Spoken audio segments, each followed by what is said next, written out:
अस्सलाम वालेकुम दोस्तों, मैं मेलबर्न में मौजूद हूँ। यहाँ रात हो चुकी है और ख़बर ये है कि पाकिस्तान क्रिकेट टीम की सिलेक्शन कमेटी ने नुमान, जिनका कौन सा होता है, पेंडिस का पता नहीं क्या होता है, का ऑपरेशन हुआ है, उनकी रिप्लेसमेंट के तौर पर हमने मोहम्मद नवाज़ को सिलेक्ट किया है कि वो बैकअप होंगे नुमान का।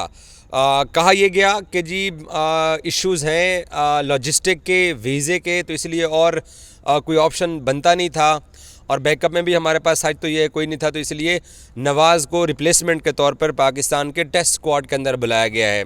कुछ हफ्ते पहले जब वर्ल्ड कप में नवाज़ से अच्छी बॉलिंग नहीं हुई थी तो आधा पाकिस्तान तनकीद कर रहा था। यही सेलेक्टर्स जो आजकल पाकिस्तान क्रिकेट में आए हुए हैं, यही टीवी पे बैठ के बातें सुना रहे होते थे कि जनाब ये क्या लोग हैं, लेकिन सच ये है कि हमारे क्रिकेट बोर्ड्स को फ़िक्र ही नहीं है कि हमने बैकअप तैयार करना है। हमारे क्रिकेट बोर्ड्स के जो बड़े हैं वो पड़े हुए हैं मुख्तलिफ और साजिशों के अंदर।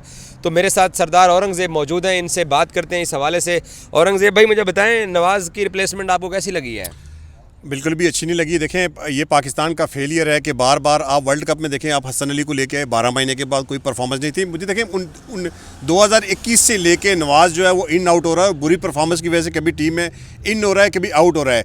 तो जब इस तरह की सिलेक्शन आप करेंगे तो फिर रिजल्ट आपके पास वैसे ही आएंगे। आप फ़हीम अशरफ को लेके आते हैं ना, हर 2 सीरीज़ के बाद ड्रॉप करते हैं, फिर वापस लेके आते हैं। यही कुछ अब नवाज़ के साथ करें। अब नवाज़ की परफॉर्मेंस ना तो T20 में है, ना वनडे में, आप उसको टेस्ट में लेके आ गए। अगर आपने लेके आना ही था तो फिर आप मेहरान मुमताज़ को लेके आए, एक यंगस्टर तो है ना। देखिए, 2 यंगस्टर को आपने टेस्ट मैच में चांस दिया, 2 फास्ट बॉलर को। देखिए, वीज़ा इशू, साजिद खान को आप लेके आ गए ना, फिर आप उसको क्यों नहीं खिलाया? तो ये वीज़ा इशू क्यों आ गया? ये अचानक से आ गया क्यों? आप इसके लिए प्रिपेयर पहले से क्यों नहीं थे? जहाँ भी टीमें ट्रैवल करती हैं तो आपके 20 प्लेयर ऐसे होते हैं जिनके वीज़े लग के, ये स्ट्रेटजी पहले बनानी पड़ती है ना आपको। ये चीज़ें पहले 1-1, 2-2 महीने सेटल करनी पड़ती है कि हमारे कौन 20 प्लेयर होंगे और ये अगर आउट होता है तो इसके बैकअप के तौर पे कौन होगा। ये सेटल तो ऐसा नहीं होता ना। अगर ये कोई दुकानदारी तो नहीं चल रही ना, क्रिकेट बोर्ड है तो क्रिकेट बोर्ड की पॉलिसी जो है तो वो तो बड़ी लॉन्ग टर्म होती है। तो नवाज़ को आप जो आदमी T20 में परफॉर्म नहीं कर रहा, जो ODI में परफॉर्म नहीं कर रहा, अभी वर्ल्ड कप में बुरी परफॉर्मेंस की वजह से आपने उसे टीम में से ड्रॉप किया, फिर ऐसा 2 दिन में क्या हो गया कि आप उसको टीम में वापस लेके आ गए? देखें, परफॉर्म नहीं कर रहा अलग बात होती है, परफॉर्मेंस ना होना अलग बात है। बुरा नहीं है नवाज़, इसलिए T20 के न्यूजीलैंड के स्क्वाड के अंदर है भाईजान। नहीं, आप ठीक है, आप उसको आगे मुझे आप उंगलियों पे नवाज़ की 2 परफॉर्मेंस बता दें 2021 के बाद। 2021 के बाद जब बाबर आजम ने कहा था ना, तू मेरा मैन प्लेयर है, कोई बात नहीं, ऐसे मैच हारते रहेंगे, हम जीतेंगे हारेंगे इकट्ठे और जीतेंगे इकट्ठे। उसके बाद मुझे कोई एक परफॉर्मेंस तो उसकी बता दें। राना फ़हीम अशरफ की मुझे एक परफॉर्मेंस बता दें। 49 T20, 31 वनडे, 16 टेस्ट। मुझे कोई 2 टेस्ट बता दें जिसमें हसन अली के पिछले 12-14 महीनों में मुझे कोई बुरी परफॉर्मेंस की वजह से वो तीनों फॉर्मेट से ड्रॉप हुआ। देखें, इसकी वजह पता क्या होती है? अब वर्ल्ड कप में टीम लेके चले गए ना, स्क्वाड आपने ऐसा तश्कील दे दिया, फिर हारिस रऊफ वहाँ पे नहीं चल रहे थे, मेरी बात समझ रहे ना। फिर फास्ट बॉलर आपके वहाँ पे नहीं चल रहे थे, स्पिनर आपके परफॉर्म नहीं कर रहे थे, आपके पास बेंच पे ऑप्शन ही नहीं था। आप ऑप्शन ही ऐसे लेके जाते हैं बेकार किस्म के प्लेयर के। यार ऐसा बेकार, मैं प्लेयर्स के बारे में ये नहीं सुन सकता कि बेकार प्लेयर है। परफॉर्मेंस का बैड पैच शाहीन क्या कर रहा है? मुझे बैड पैच बता देना। बैड पैच देखिए, बैड पैच पता है क्या पता है? शाहीन की मुझे मैच विनिंग परफॉर्मेंस बताएं जरा, आए ना जरा इस लाइन पे आए।